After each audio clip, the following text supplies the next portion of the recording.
It's a beautiful tiled, Spanish tiled home, just under 6,000 square feet. They have tiles on the roof. Our Sun FireDefense SPF 3000 clear spray can be used on pretty much every surface of your house. What we're not protecting with the clear spray, then we can use our SPF 3000 fire blanket, and that can protect your windows and other things in the house as well.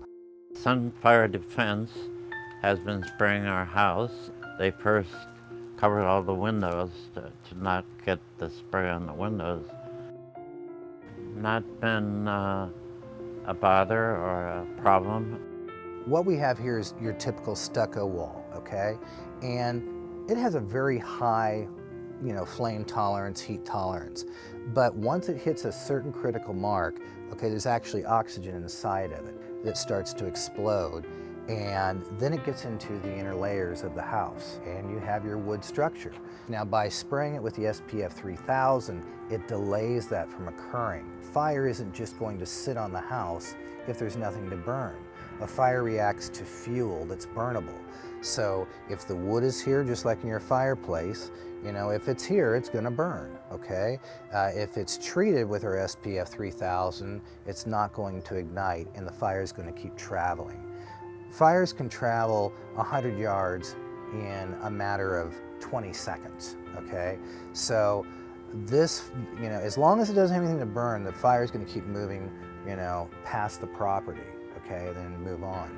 What we have here is we have clay tiles. And typically clay tiles, they won't burn, in a wildland fire, but they'll get so hot that they'll transfer heat through to the plywood and then burn the house down. So what we've done, we've power sprayed it up underneath the tiles to get as much of the plywood as we can, and then we did the eaves and all the beams that you see here. Okay, those are the first things that are going to burn. We're taking every precaution to get in the eaves underneath the tiles. That's the overhang that people have around their homes. That's all wood. And then we're spraying as deeply as we can up underneath the tiles. So if the burning embers, get up underneath it, we can protect that. We're doing a real comprehensive job in protecting the whole house, essentially. If we spray the plywood, it just won't have any effect on igniting the plywood. So you can have burning embers on your house all night long, won't get hot enough to transfer heat. It'll transfer heat just like it always will, but once it hits the plywood, then it won't ignite.